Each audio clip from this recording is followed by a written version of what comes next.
cátedra son el doctor del Cerro como titular y ayudantes tenemos a Mariano Frundarena, a Matías Pérez Belmonte, Paz Luján, Leandro Gabás y Gonzalo del Cerro.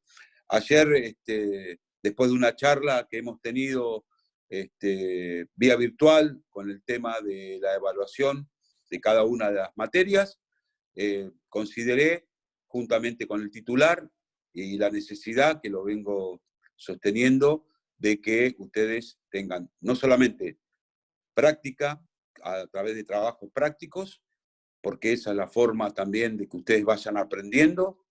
Nosotros todos vamos a corregir, con lo cual hemos arribado también, y con el compromiso de los ayudantes, a que pueda haber clases mediante Zoom. Veo que a veces es complicado por los sistemas, bueno, ahora ya sé para la clase de la tarde que lo hago por el celular, que va a ser la mejor forma para acercarme a ustedes. Como siempre digo, tiene que haber un compromiso del docente, sobre todo en estos momentos tan difíciles que estamos atravesando, y es un deber del servicio de educación. Por eso estoy muy a gusto empezando a tener este encuentro con ustedes. Yo ya lo vengo sosteniendo y haciendo en recursos naturales. Es mi quinta clase ya que he hecho a través de video. Esta es la primera para la práctica. Lo segundo es que hoy va a ser la única clase que voy a repetir las tres, o sea, a las 10, a las 15 y a las 16:45. La clase que viene ya está comprometido y me dio el ok, porque pone toda su predisposición el doctor del Cerro, va a dar su clase el día lunes a las 10 de la mañana. Y mañana coordinaremos con el resto cuáles serán las clases respecto a los temas que cada uno ha dado. Serán métodos distintos, alguno hará un ejercicio práctico y ustedes irán analizando junto con él, otro hará una introducción y preguntas. Son distintos modelos que nos tenemos que adaptar todos. Cuando digo todos, significa los integrantes de la cátedra. Esto es algo nuevo para nosotros, ustedes son más jóvenes, tienen más claro la tecnología, uno a veces no. Y bueno, Cristian, ayuda mucho ese escudo que tenés ahí, que no te saquen de ahí ese escudo fundamental, fundamental ese escudo. Bueno, y les digo, como novedad, ya hoy hemos subido al aula virtual, que yo estaba siempre con urgencia pidiendo, y lo estamos haciendo, y esto fue hablado ayer con el titular, y le pareció muy buena la idea, y con su muy buena predisposición, hemos subido ya hoy trabajo práctico que deben desarrollar. Si se fijan, está la fecha de entrega de hoy hacia ustedes, y la fecha que ustedes nos tienen que entregar, y van a ser las correcciones hechas por todos los integrantes de la cátedra. Porque creo que también es un deber de todos acompañar. Yo, lamentablemente, nada más que 15 alumnos me han hecho por vía mail subir los trabajos que yo he dejado en cada una de las clases que he dado. Yo me ponían, perdón, doctor, profe, disculpe. No, al contrario, soy un agradecido de que me hayan escrito y que yo haya podido hacer las devoluciones correspondientes. Y vuelvo a repetir, es un deber nuestro como docentes acompañarlos y ayudarlos a entender la materia, porque es una materia que ya me está abriendo el campo para lo que viene, que es el ejercicio profesional. Muchos de ustedes ya están a punto de recibirse. Hoy necesitamos hombres cabales de derecho. Esto es necesario, y cada día hay que estudiar. Uno no tiene que cansarse de esto. La facultad lo que me da es una orientación, un modo de aprender, pero la formación la tengo que llevar a cabo todos los días. Hoy creo que es necesaria la formación día tras día, y leer fallos, sus comentarios, doctrina. Hay que estar preparados. Hoy ya no es, soy abogado y hago cualquier cosa, no. ¿Por qué? Porque además tiene la posibilidad de entrar en varias ramas del derecho, no solamente lo civil y comercial, está lo tributario, lo aduanero, es decir, hay muchas oportunidades que se le presenta al hombre del derecho, y eso hay que tenerlo bien en claro, y siempre lo remarco en las clases, me parece que es necesario tenerlo en cuenta. La otra cuestión es muy, muy importante, saber que les toca un tiempo difícil, pero interesante y con algo que a nosotros en nuestra carrera profesional y de estudiante no tuvimos, que es la constante renovación del derecho. Hoy tienen una ley de defensa del consumidor, tienen un código civil y comercial nuevo. Teníamos la posibilidad de la modificación del código procesal, civil y comercial. Digo teníamos porque estaba entrando en sesión legislativa y quedó ahí. Pero bueno, también lo digo en cada una de mis clases, nos quejamos que la justicia es lenta. Está bien, y yo como miembro del Poder Judicial, como magistrado, les digo, sí, tienen toda la razón del mundo, pero tenemos que crecer. ¿Y cómo estamos haciéndolo? Bueno, desde un punto de vista jurisdiccional, creo que uno está también aprendiendo, y desde hace 4 años, y eso hay que saberlo, hemos tomado la iniciativa, los jueces civiles y comerciales de Mar del Plata, a partir de una posibilidad que un grupo de juristas fue manejando, y después la Suprema Corte de la provincia adhirió, que es la oralidad en los procesos civiles y comerciales. Es decir, se acabaron los procesos largos, se acabaron los procesos largos. ¿Por qué? Porque con la demanda tengo la posibilidad de dar traslado de esa demanda, con su contestación, fijar una primera audiencia, se llama audiencia preliminar, donde el juez tiene que, en primer lugar, conocer el expediente. ¿Por qué? Porque va a tener que en esa audiencia preliminar, en primer lugar, intentar con las partes una conciliación. Si no logra esa conciliación que ponga fin al proceso, va a tener que, junto a las partes, abrir a prueba el expediente y proceder al proveimiento de prueba, eliminando aquellas pruebas que no sean idóneas, o que si al contestar la demanda el demandado reconoció tal documentación, no habrá necesidad de una prueba pericial o una prueba informativa. Con lo cual se depura la prueba. ¿Y qué más sigue? A los 90 días de esa primera audiencia preliminar hay una audiencia de vista de causa, donde se va a desarrollar la prueba. Pero en esos 90 días, si hay prueba pericial y prueba informativa, se va a ir desarrollando. Y en la prueba y en la vista de causa, en esa segunda audiencia a los 90 días, lo que se va a hacer, que es lo útil, que es video grabada, y el juez pregunta a los testigos y a las partes, e inclusive puede hacer y lo cita al perito para que brinde las explicaciones del caso en cada una de sus respuestas. Con lo cual, una vez finalizada esa vista de causa, y acá quiero aclarar algo, en la vista de causa, como primer cuestión, es intentar una nueva conciliación de las partes, con la ventaja de que ya tenemos media prueba producida, porque la informativa y las periciales que hayan ya están producidas. Con lo cual, cuando viene la citada en garantía, dice, mire, la verdad, a través de la prueba se da a conocer quién es responsable y cuáles son los daños.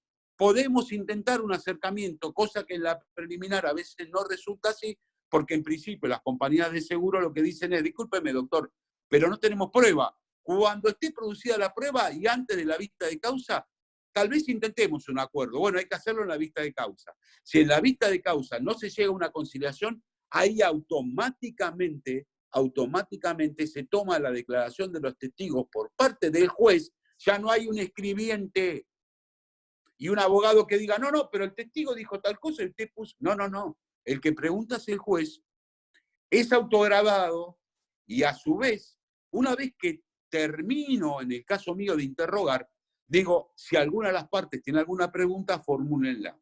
Lo importante es que en el caso del testigo, yo le pido que me narre qué es lo que vio.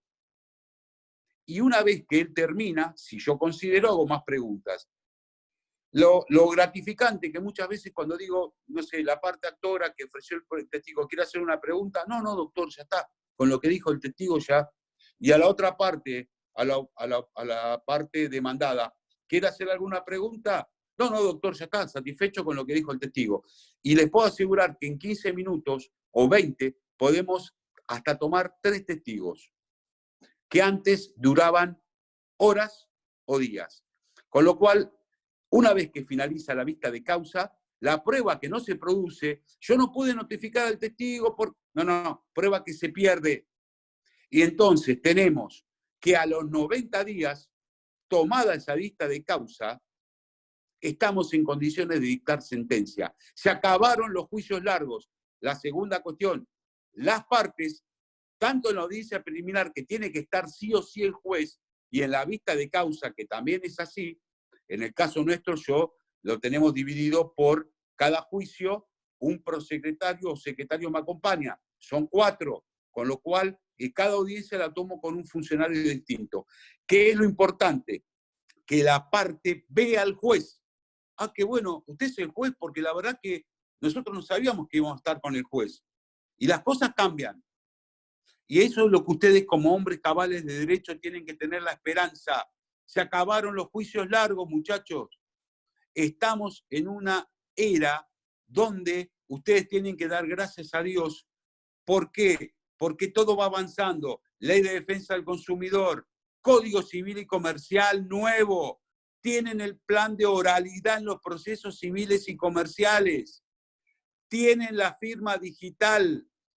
Tienen las presentaciones electrónicas. El día de antes de ayer, 27 de abril, a partir de ese día, por acordada de la Corte, se acabaron los expedientes papel. Hoy tenemos expedientes digitales, virtuales. Al abogado les va a costar. Al abogado le va a costar, ¿por qué? Porque queremos tener el papel a la vista. Pero bueno, son todas cosas nuevas que gracias a Dios ustedes las tienen a su alcance. Y ustedes con la tecnología se llevan mejor que nosotros, que nos cuesta, pero no hay que dar el brazo a torcer. Por eso digo, ayer adoptamos el compromiso porque creo que lo tenemos que tener con ustedes de esta posibilidad. Rápidamente, para no hacerles perder tiempo, pero me pareció necesario que ustedes sepan que tenemos un proceso de oralidad, y es más, los cuatrimestres pasados hacíamos una lista para que ustedes puedan participar tanto de audiencias preliminares como audiencias de vista de causa. Y era un aprendizaje excelente, porque ustedes veían lo que van a tener que hacer a partir de muy breve tiempo cuando se reciban, que es estar ahí en la trinchera, porque yo siempre digo que los jueces de provincia somos jueces de trinchera. Me piden un desalojo, me piden un daños y perjuicios, las reparaciones y los daños, me piden un cumplimiento contractual, una ejecución. Nosotros tenemos que estar, tenemos que dar la cara, y hoy más que nunca digo, porque desde el 16 de marzo que hay asueto, entre comillas, tribunalicio, estoy, pese a que soy persona de riesgo, estoy acompañando a uno de mis funcionarios todos los días. No va ningún empleado, los empleados están trabajando a nivel virtual, y les puedo asegurar que trabajan, y yo puse el que quiera y pueda. Cada uno de mis empleados, Fabi, estoy y estamos para cumplir lo que haya que cumplir. Y como saben también, o creo que han sido publicitados, el día 29 de mayo se levantan los plazos procesales para los dictados de resoluciones y sentencias, y el día 6 de mayo se levantan los términos procesales que han sido suspendidos a partir del 16 de marzo. Por supuesto que, como estamos en cuarentena todavía, va a ser muy difícil. Mañana nos juntamos con los miembros que también forman la cátedra, Mariano Frundarena, Matías Pérez Belmonte y Paz Luján, porque vamos a hacer, en principio, las audiencias preliminares, como las vistas de causa, a través de PC. Yo la mía ya no juega, está fuera de juego a partir de ahora, y de teléfonos celulares, tener audiencias a nivel virtual. Todas cosas que uno tiene que ir aprendiendo, pero que lo tiene que poner al servicio, por un lado, el servicio de justicia, que realmente hay que poner el pecho porque vienen momentos muy difíciles, con muchas circunstancias, no solo económicas, sino sociales, que el derecho tiene que estar primero, antes de un montón de cosas, y por supuesto después de la salud.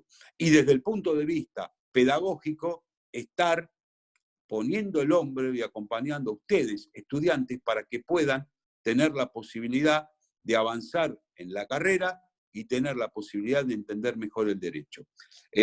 Con esto comienzo con lo que es título ejecutivo, dos o tres cuestiones para que se entienda, y bueno, para ir entre ustedes y yo viendo este hermoso panorama que presenta el proceso ejecutivo. El proceso ejecutivo cabalga sobre algo que es el soporte, que es el título ejecutivo. El título ejecutivo, como hoy tal vez lo dije y no se entendió para todos, y ahora lo digo, es ese documento, instrumento donde está el contenido, una obligación de dar sumas de dinero líquidas o fácilmente liquidables y exigibles. Entonces, en primer lugar, es una obligación de dar sumas de dinero. Estuvieron discutiéndose si también podían incursionar, y esto no de ahora, sino de mucho tiempo atrás, en los intentos que se hicieron para modificar el Código Procesal Civil y Comercial, la posibilidad de que haya también obligaciones de hacer o de no hacer. Bueno, no fue posible eso, únicamente ha quedado como título ejecutivo obligaciones de dar sumas de dinero líquidas contenida que la deuda de manera cabal o fácilmente liquidable. ¿Qué significa esto? Que una simple operación aritmética puede dar lugar a la liquidez de la deuda. Por ejemplo, si yo reclamo alquileres y digo que el alquiler está a 12.000 pesos por mes y a mí se me deben 5 meses, evidentemente me están debiendo 60.000 pesos. Una simple operación aritmética determina la liquidez. Y la exigibilidad. La exigibilidad es el carácter que no estoy sujeto a ninguna condición, plazo o término que esté con condiciones.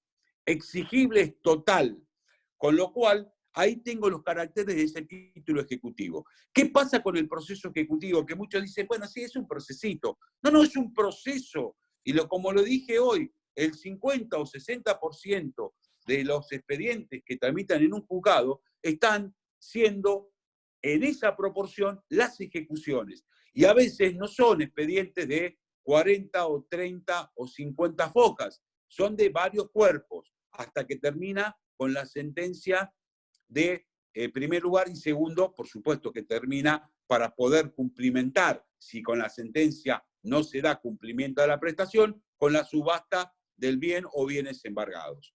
¿Qué recaudos se dan en el proceso ejecutivo? Es un proceso que yo les voy diciendo que no puedo discutir la causa de la obligación, porque para eso tengo un proceso ordinario sumario.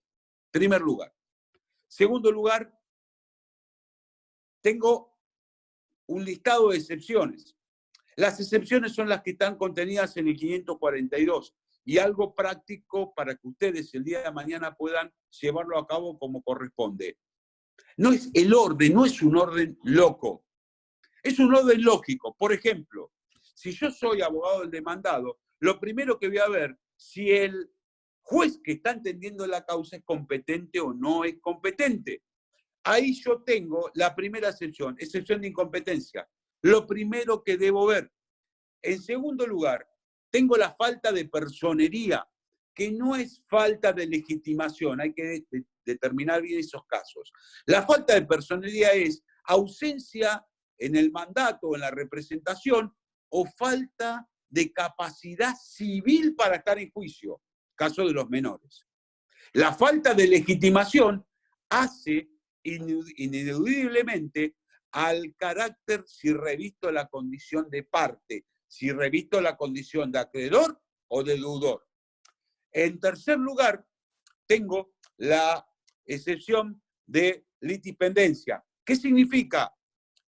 Este juicio ejecutivo por este pagaré ya fue iniciado hace 2 meses en el juzgado tal, y ahora me lo ejecutan acá. Identidad. O sea, son 2 juicios, el mismo título y el mismo monto. Cuarto, inhabilidad y falsedad de título. No son 2 excepciones idénticas, son distintas. Inhabilidad de título, ¿qué es? Si al título le falta alguno de los recaudos que yo analicé al principio. Acreedor deudor, obligación de dar sumas de dinero, líquidas o fácilmente liquidables y exigibles. Si veo que le falta alguno de esos recaudos, no es título ejecutivo y vale inhabilidad de título. Pero ¿qué más? Yo dije acreedor deudor, que también es otro elemento que tiene que tener el título. ¿Por qué digo esto? Porque ahí puedo estar sí lo que es la falta de legitimación. Estoy viendo que en quien me está iniciando la ejecución no reviste la condición de acreedor. ¿Por qué? Porque otra cosa que yo tengo que ver cuando analizo el título como abogado, y a veces me tiene que pasar y analizar. Yo, abogado del acreedor, me trae una hipoteca para ejecutar. Claro, son muchas hojas. Acá está, cláusula primera. Juan Carlos García entrega el dinero a fulano de tal, un préstamo. Ah, ya está, Juan Carlos García es el accionante. Claro, pero vos tenés que fijarte que hay 10 hojas más de la hipoteca. Y la última cláusula dice que el que entregó el dinero es Juan Carlos García, pero quien se convierte en acreedor, porque fue el que facilitó, es Esteban González. Yo no leí bien el título como abogado, y ahí cometí un error. Y el demandado va a decir, perdón, inhabilidad de título por falta de legitimación activa. Me está ejecutando una persona que no reviste la condición de parte, porque en la cláusula 22 está establecido quién es el acreedor. Fíjense ustedes qué importancia es ver y analizar el título. Fundamental, porque ahí las costas corresponden al ejecutante. Y si es el tema de que se va a desestimar la demanda, ahí está la ley, hoy 14.967 de honorarios, que a diferencia de la 8904, que decía que la demanda desestimada, el monto para fijar los honorarios estaba dado por el monto reclamado, hoy la 14.967 dice algo más los intereses. Si el reclamo mío era por una hipoteca de $100.000, hoy, si me desestima la ejecución porque me equivoqué al iniciar la acción en lo que era el acreedor y el deudor, mediante la excepción de inhabilidad de título, que subsume la falta de legitimación, o sea, entra a jugar dentro de la inhabilidad, la opone y es triunfador, me van a desestimar la demanda ejecutiva, pero me van a determinar también las costas. Y los honorarios, la base, va a estar dada por los $100.000 más los intereses. Con lo cual tengo un grave problema con mi cliente. Hay que tener 2 cositas importantes para tener que después decirle a tu cliente, mirá, la verdad, perdóname, me equivoqué. Y te digo más, como me equivoqué, perdimos el juicio. Pero, ¿sabés qué? También regularon honorarios y los tenés que pagar vos. Y ahí sí hay que tener más ahínco. Y ¿sabés qué? Pese a que me equivoqué, también me regularon a mí honorarios y me los tenés que pagar. Por supuesto, no les lleva a ese abogado a ustedes nunca más, ni siquiera una adición de nombre. Entonces, hay que tener muy en claro, cuando yo veo un título ejecutivo, si reúne las condiciones de título ejecutivo y quién reviste la condición de acreedor y quién la de deudor. Eso es la inhabilidad. Falsedad. La falsedad va respecto a lo que es la adulteración material del instrumento. No, pero yo en el pagaré, como somos amigos, lo dejé en blanco y se lo firmé. Y ahora me dice $1.000.000 y la deuda por 100 pesos. Eso es falsedad ideológica. no se puede tratar en el proceso ejecutivo. La falsedad es la falsedad material, no es mi firma, y lo tengo que acreditar, porque el 547 lleva que el ejecutado debe de probar. Si yo digo, esa no es mi firma, y no ofrezco un medio probatorio para corroborar que no es mi firma, lamentablemente, la negación por la negación no va. Y si yo no ofrecí la prueba pericial caligráfica demandado por el 547, me van a desestimar la ejecución y van a mandar llevar adelante, pese a que la firma no es mía. Pero el error fue mío de no haber ofrecido la prueba pericial caligráfica, porque soy demandado, y el 547 dice que incumbe a la parte ejecutada la prueba que hace sus excepciones. Después tengo las demás excepciones, que en ese caso tengo pago, después tengo renuncia, tengo compensación, tengo quita, tengo espera, tengo transacción y sentencia cuando es la que yo quiero discutir. Esas excepciones vienen en un orden para que ustedes lo sigan. Por eso siempre les digo a los alumnos, cuando ustedes ven por ahí, primero y principal, cuando van a ser abogados. Porque a mí no me interesa si sacan 4, 9, 10, 3, me interesa cuando ejerzan la profesión, que lo primero que miren es, empezando por lo que es la incompetencia, y sigan en el mismo orden para determinar qué excepciones van a poner. Yo puedo poner una o más, sí, por supuesto, pero tienen que ser opuestas todas juntas. Porque no puedo decir, hoy pongo el pago. Como me quedan 5 días, voy a poner también la espera pasado mañana. No, no. Cuando pongo las excepciones, las opongo todas y de manera conjunta. ¿Hasta ahí vamos entendiendo, chicos? Perdón, ¿vamos entendiendo? Sí, perfecto. Bien.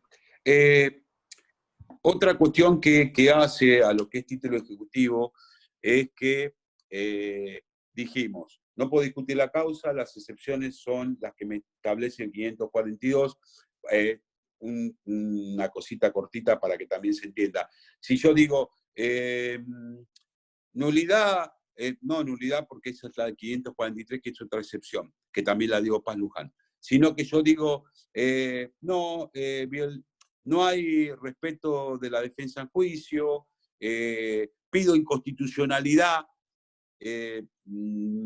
Acá lo que es del partido judicial de Mar del Plata, lo que entendemos, y en mi caso particular lo aplico, es si hago un planteo de inconstitucionalidad, lo voy a tomar como para tratarlo dentro del proceso ejecutivo. Y a veces hay cuestiones que hacen a los contratos, por ejemplo en un mutuo o una hipoteca, que si bien no está numerado el cuestionamiento de una cláusula dentro de lo que son las excepciones, hay una excepción que es residual, que es la inhabilidad de título. Muchos dicen, ¿por qué directamente no establecen todo como excepción la inhabilidad de título, que abarca a muchas, abuso de derecho, por ejemplo, y lo tratamos? Porque saben que si yo le digo en 2 líneas al ejecutado, mire, la verdad no está enumerada el abuso de derecho, por ejemplo, en 542, vaya por el 551 a hacer un juicio ordinario posterior o juicio de conocimiento posterior. Muchachos, el derecho tarde no es derecho, ya lo decía el maestro Morelo. El derecho tarde no es derecho. Si yo no tengo la capacidad como juez civil y comercial de analizar que cuando me plantean un abuso de derecho puedo llegar a introducirlo en el estudio y en el análisis y la resolución en la sentencia como inhabilidad de título, tengo que agarrar mi saco e irme del lugar que estoy ocupando. El derecho tarde no es derecho y hoy la gente necesita que su derecho esté analizado y resuelto y no tenerlo para un proceso posterior. Ya hace 4 o 5 años que estoy con un proceso ejecutivo. ¿Qué? ¿Me van a hacer ir a un proceso ordinario posterior? Resuélvamelo acá, en lo que es el proceso ejecutivo.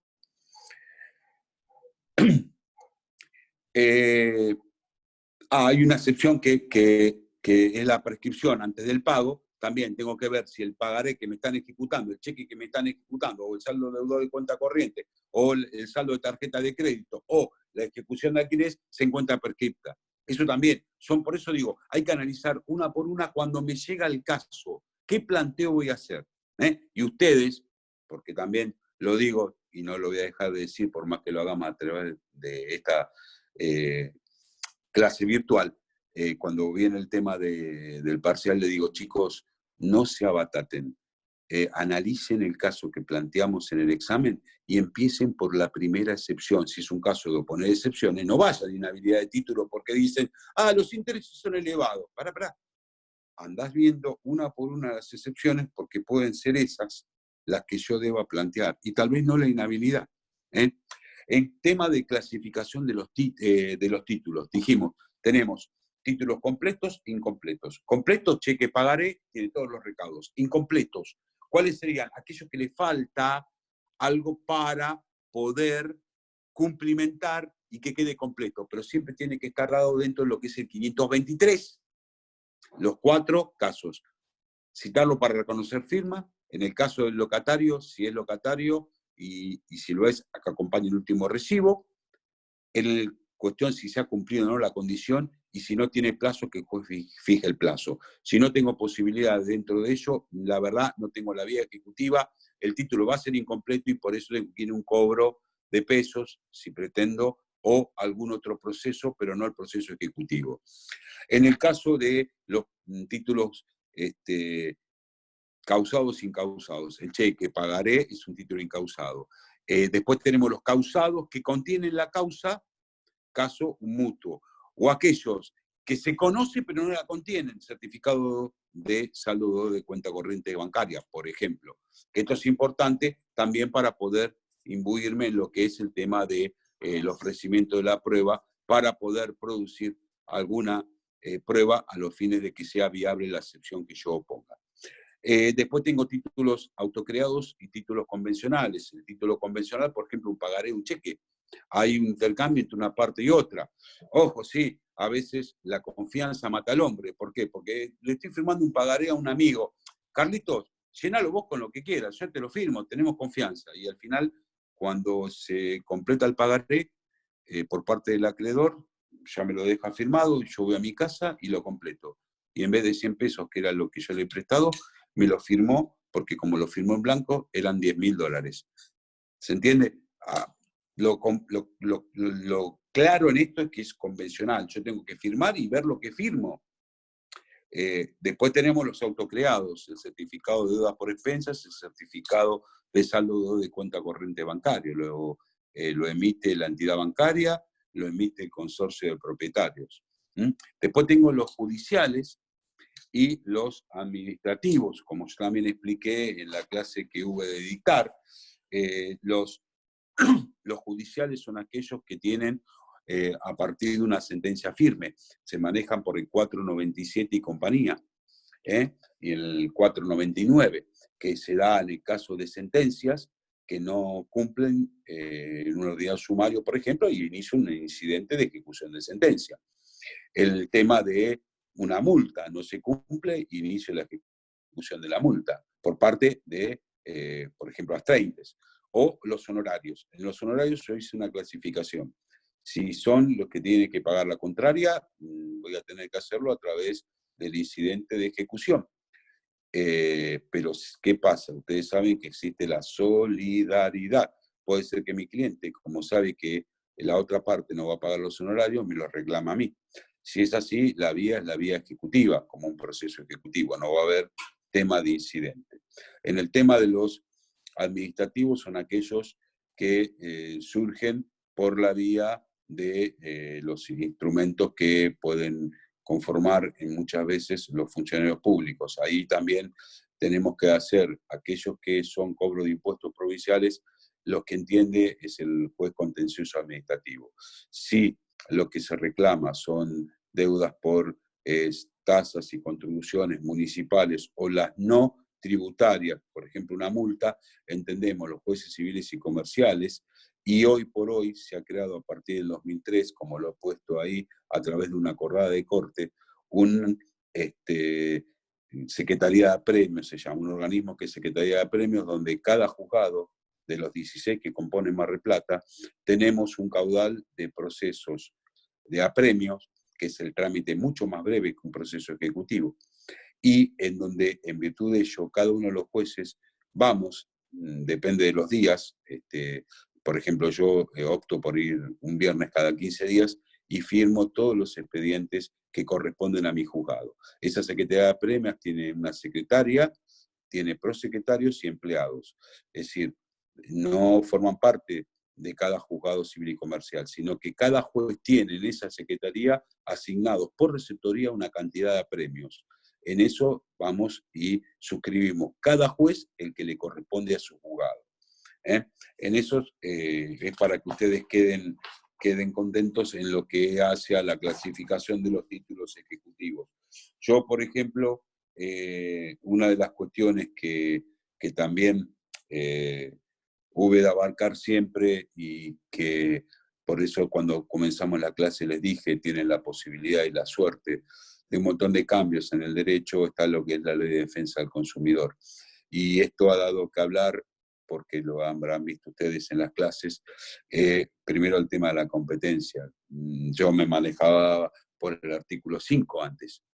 Claro, pero hasta que salió un fallo de corte en donde se estableció que entra a jugar la Ley de Defensa del Consumidor. Entonces, ¿es el lugar de cumplimiento de la obligación o el domicilio del demandado, que es el usuario? Si hay una relación de consumo, ojo, si hay una relación de consumo, en ese caso la competencia la tiene el juez del domicilio del usuario demandado. Y también se ha dado virtud de que en un momento se ejecutaban pagarés hasta que se estableció que había pagarés de consumo.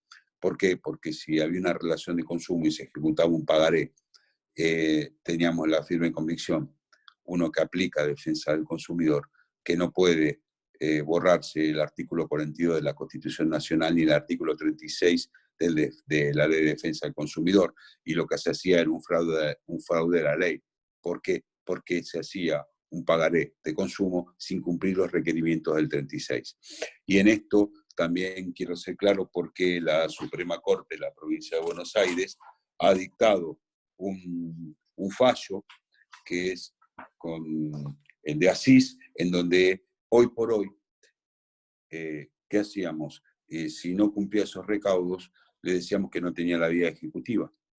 Y venía y decía, bueno, se prepare la vía ejecutiva. No, vaya a un proceso de conocimiento. Entonces, a partir del fallo de corte, se estableció que, si bien no es título ejecutivo en el sentido de que de falta algún lineamiento, si se integraba el título y si se cumplía con el 36, tenía la vía ejecutiva. Y como yo dije, es el derecho tarde no es derecho, y lo bueno es nobleza obliga, a partir de la doctrina de corte, que también se hace patente en la Cámara de Mar del Plata, no puedo permitir que el ejecutante, si bien intentó un pagaré de consumo y le falta algún recaudo, que no prepare la vía y que podamos transitar en lo que es la vía ejecutiva y no derivarlo a un proceso de conocimiento con pérdida de tiempo.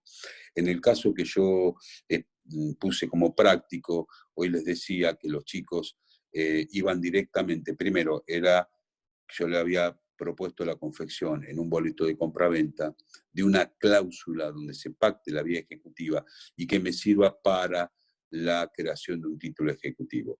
El título, los 15 chicos que me fueron mandando, yo le hacía algunas referencias, por ejemplo, que pacten la vía ejecutiva, supongamos cláusula séptima, que se pacte la vía ejecutiva.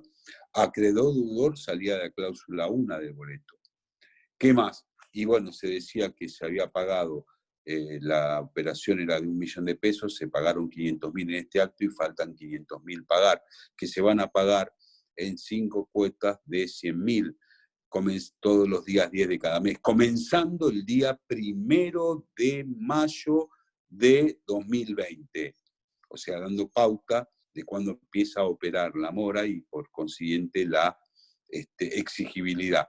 Pero hay algo que también se olvidaban, y que es que en esa cláusula tiene que estar que no existe obligación pendiente por parte del vendedor. ¿Por qué? Porque si existe una obligación pendiente por parte del vendedor, le está restando la exigibilidad a la obligación, porque hay una condición que aún no está cumplida. A partir de ahí, los chicos hacían la demanda, porque el otro práctico que requerí es redactar la demanda. Me sorprendió muchísimo la muy buena redacción que han tenido. Lo que sí, por supuesto, la mayoría, por no decir todos, en ese caso se inicia la ejecución. Pero en un acápite de la demanda hay que solicitar la preparación de vía ejecutiva. Ellos iniciaron la ejecución, perfecto, porque allá lejos, hace tiempo, ya me denoto la edad, muchas veces se hacía primero la preparación de vía y después el proceso ejecutivo. El principio de economía procesal es un principio esencial. Entonces se acabó. O sea, yo inicio la ejecución y en un acápite le digo al juez, como el título resulta incompleto, solicito la preparación de la vía ejecutiva. Entonces, eso a la mayoría le faltó. Hay que solicitar en los casos que estemos ante títulos incompletos, por ejemplo, un proceso donde tengo un instrumento privado sin firma certificada, tengo que en primer lugar solicitar se cite al demandado a que reconozca la firma. ¿Qué significa esto de la preparación de vía ejecutiva? Porque vi que los temas no estaban y me pareció oportuno acá remarcarlo. La preparación de vía ejecutiva es 4 incisos del 523, por los cuales me está dando la pauta que en esos únicos 4 casos puedo llegar a completar el título que no resulta completo desde el inicio. ¿Qué ejemplo les pongo para que les sea a ustedes más fácil? Yo me tengo que ir de acá a Buenos Aires, tengo vía ejecutiva, o sea, mandamiento de intimación de pago en aquellos títulos completos. Mar del Plata, Buenos Aires. Pero si tengo un título incompleto, necesariamente debo parar en Dolores. Preparar la vía ejecutiva. Y una vez que resulte preparada, si es que se puede, en función de los 4 incisos de 523, continuar mi viaje hacia Buenos Aires, continuar la vía ejecutiva. Por eso digo que un acápite del proceso ejecutivo, en aquellos supuestos que el título no resulte completo, necesariamente tendré que pedir que se prepare la vía ejecutiva. Y a su vez les comentaba que es importante el tema de pedir una medida cautelar.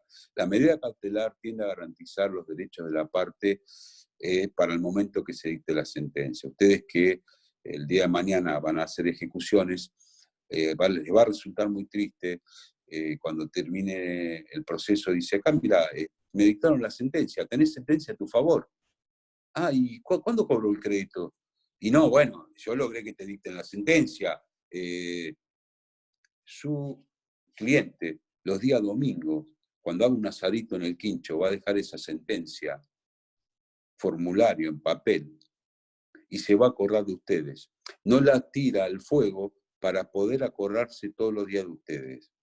Con lo cual, necesariamente yo tengo que garantizarle a mi cliente el recupero rápido del crédito que se hace a partir del proceso ejecutivo.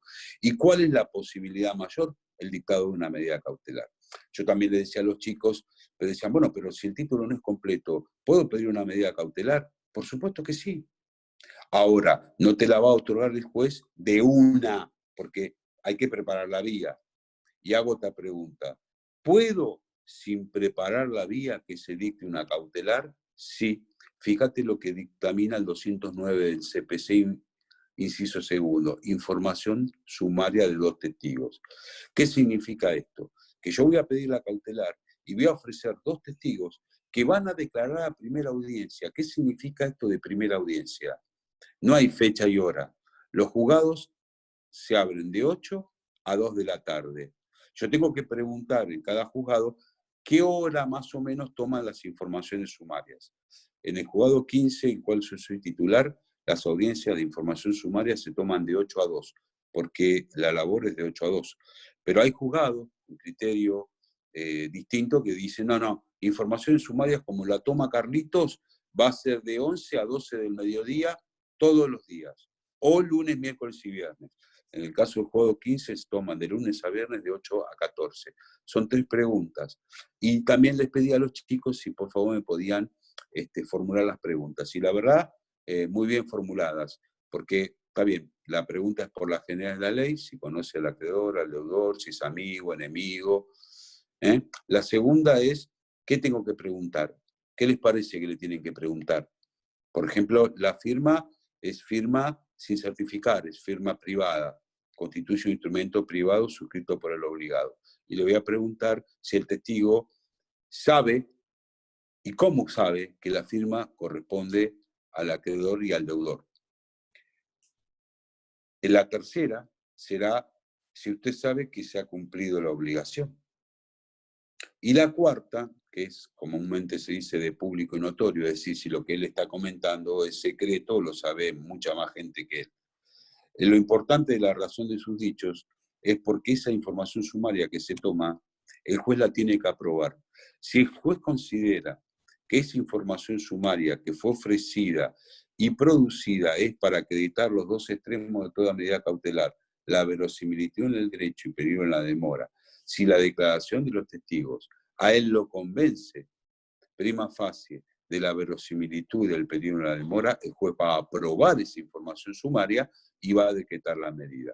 Si el juez entiende que no lo convence, no les va a decretar la medida y van a tener que ofrecer otra información sumaria a los efectos de que se acredite. ¿Por qué es importante esto? Porque yo aún, todavía sin preparar la vía, lo que me va a importar es trabar embargo sobre el inmueble, porque tengo sospechas que puede haber alguna maniobra con el inmueble.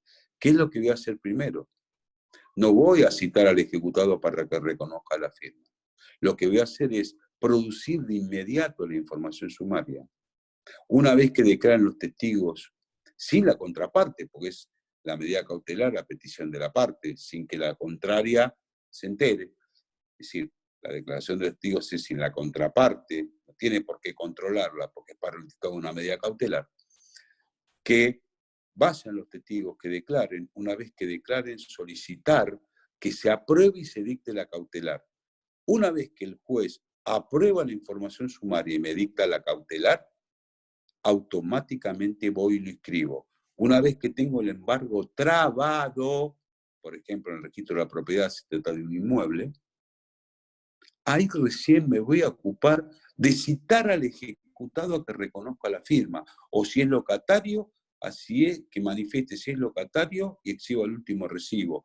Y si es por el tema de una condición, citarlo para que reconozca si se cumplió o no la condición, y si tengo que fijarlo para noticiarlo de un plazo que debo determinar para completar el título, como dice el inciso cuarto. Pero primero hago la información sumaria para que el juez me la apruebe y me dicte la cautelar que estoy pidiendo, porque es garantizar el derecho de mi cliente. Chicos, no sé si, cómo estamos de tiempo, me parece que estamos sobrepasados, pero bueno, no quiero tampoco cansarlos. Este es un poco un parangón de la presentación de la cátedra, de las novedades que, gracias a Dios, podemos estar empezando a transitar juntos y bueno, y de algunos caracteres del proceso ejecutivo que me pareció oportuno indicar.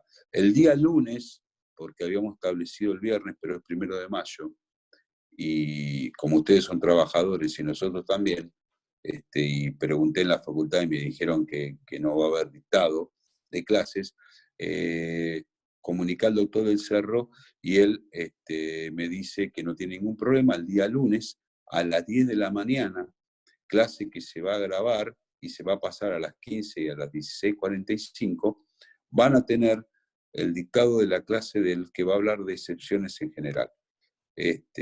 Así que bueno, y después, a partir de mañana, iremos diagramando con los ayudantes qué otras clases más van a tener en Zoom. Yo no sé si alguno quiere hacer alguna pregunta, si están satisfechos, quiero algún comentario, porque para mí es novedoso, no es lo mismo una clase presencial que uno puede hacer otra clase de comentarios.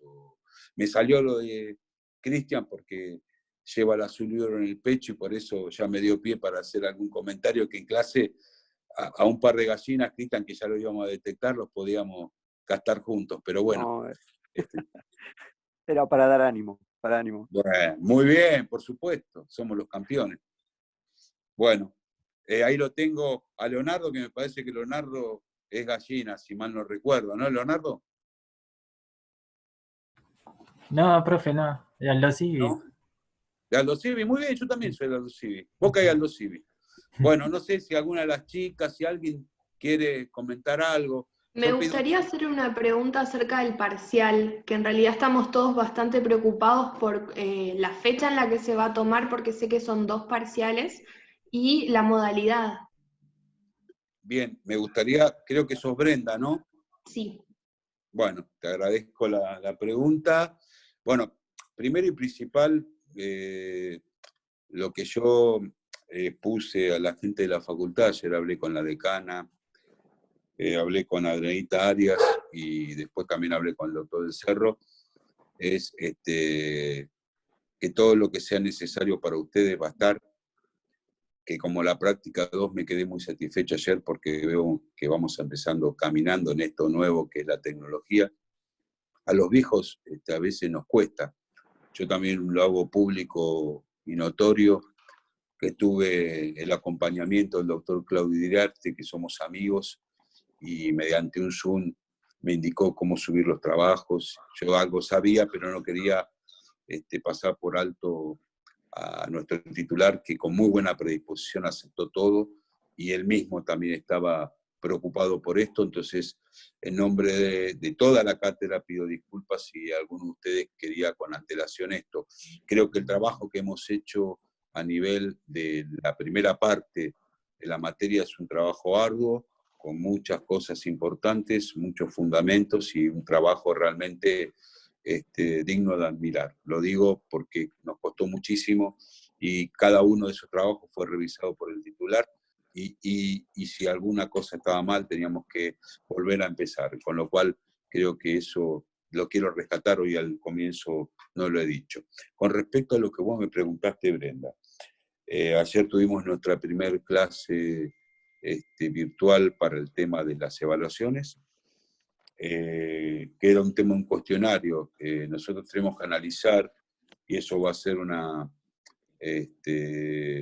trabajo que tenemos que analizar la cátedra porque hay que presentar de cómo será el parcial. El cuestionario mucho no nos convenció.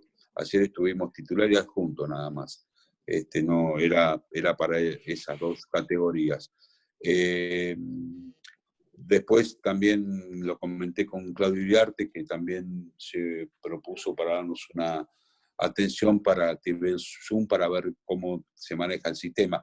El cuestionario no nos resultó muy práctico, pero mañana jueves tenemos otra clase que en eso sí nos dijo la chica, que la pedagoga y las 2 licenciadas que la van a dar, que puede ser otro sistema.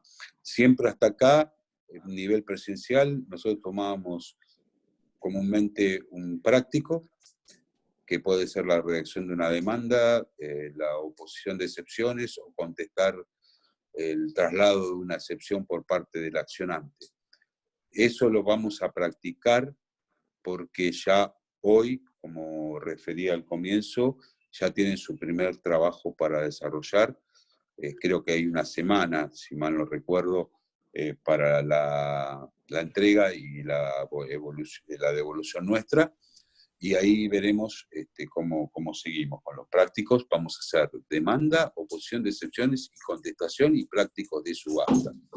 Y el examen, te vuelvo a repetir, nosotros manejábamos con un práctico y algunas preguntas que tenían relación con ese práctico. O hacer una demanda, o poner excepciones, o contestar, y alguna pregunta respecto de ello. No sé la metodología todavía, tenemos que juntarnos y verlo, pero siempre hay un miedo hacia los exámenes de la práctica 2.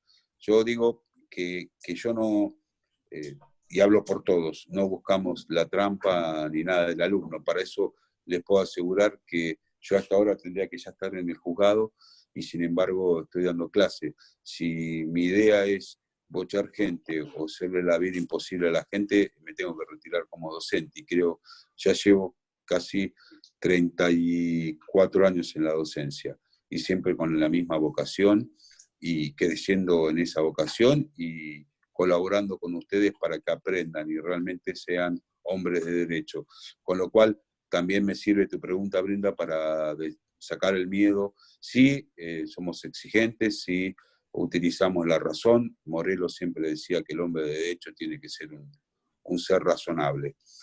Pero te puedo asegurar que después de que terminan las cursadas, es poca la gente que pierde la materia. Creo que también muchas veces se habla de un cupo de la práctica 2. Pero hoy estamos en una situación distinta, habrá que analizar muy bien. Ayer yo le comenté al doctor del Cerro que hay que ver si no modificar la forma de tomar examen. Ya la vamos a comunicar, porque hay que comunicarlo también por secretaría y van a saber. Según lo que me dijeron ayer, y eso ahí tengo que corroborarlo, bueno, mejor dicho, perdón, hablo en conjunto, tenemos que corroborarlo, era el 26 de mayo la fecha del parcial. La misma fecha tiene práctica 1, que siempre es la misma fecha para ambos. ¿Se entendió, Brenda? Sí, sí, perfecto. Bien. Bueno, no sé si ya estamos, yo por el tiempo, pues me parece que ya no estamos pasando, pero si hay alguna otra duda o consulta.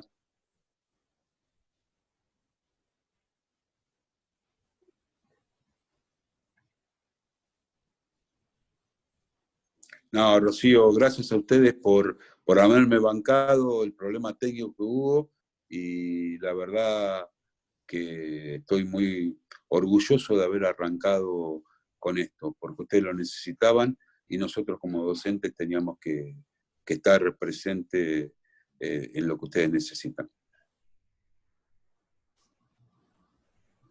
No, gracias María Belén, la garra siempre la pongo, siempre pongo la garra, si no, no podría ser docente, y más para enseñar. Ustedes necesitan conocer y aparte formarse, y eso ya depende de ustedes también, como digo siempre. Gracias, Julieta. Bueno, chicos, me estoy despidiendo, me tengo que ir al juzgado que Chao, tengo. doctor, que tenga buen día.